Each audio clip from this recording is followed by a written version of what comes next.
Nitong Sabado nga ng gabi ay umuwi sila tatay galing Maynila. Kinabukasan nga ay inaya kami pumunta naman daw kami sa Bulacan para maglibot. Ito na nga ang chance namin makagala dahil matagal-tagal na rin nung huli naming gala. Hindi nga sana ako sasama dahil naglaba pa ako nung kinaumagahan. Hindi pa nga kami nakakalayo-layo itong Kuya Kyle ay nahihilo na at ang baby Kenzo naman ay tulog na. 9:30 nga ng umaga nang umalis kami sa aming bahay at mag-aalas 12 na nga itong mga oras na to. Linggo nga ngayon at dahil long weekend nga mga beshi ay kanya-kanyang uwi ng kanilang probinsya.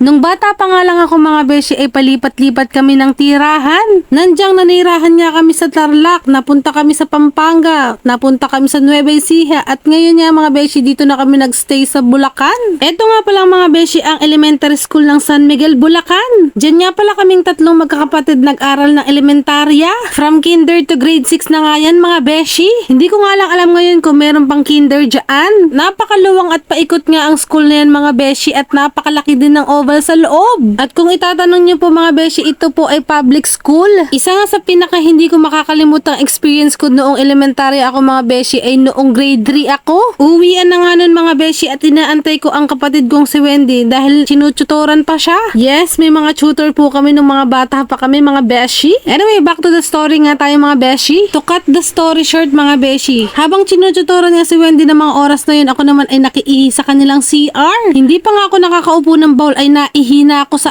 aking palda. Sa sobrang kaba at hiya ko nga kung paano ako lalabas ay ang ginawa ko na lang binasa ko yung palda ko. Para nga kunyaring nabasa lang ng tubig. Syempre lumabas ako ng CR ng may confidence at with a smile. Para hindi naman halatang naihian ko lang naman yung palda ko. Hiyang-hiya talaga ako ng mga beshi. Anyway, ito nga po pala ang pinakamalaking simbahan sa buong San Miguel. At syempre dyan po kami lagi nagsisimba noon. At ito naman ang San Miguel National High School kung saan kami nakapagtapos ng pag-aaral magkakapatid. Kung marami nga lang sana akong oras mga beshi ay itutur ko kayo sa aming bayan. Pero hindi ko nga magagawa mga beshi dahil uuwi din kami ng Tarlac mamayang hapon. Isang barangay na nga lang ay susunod na ang barangay namin. Napakasarap nga pagmasdan itong mga puno at langit na kulay berde at asul. Masarap din talaga paminsan-minsan bumalik sa probinsya mong kinagisnan, no? Ang hindi lang masarap balikan ay yung ex mong niloko kang paulit-ulit. Agoy! Anyway, nandito na nga kami sa bahay ng kapatid ko. Malapit lang din dito yung bahay na tinira namin mga beshi. Maraming pang susunod mga beshi na huwag kayong magsawang manood at sumuporta. God bless us all. Mwah, mwah.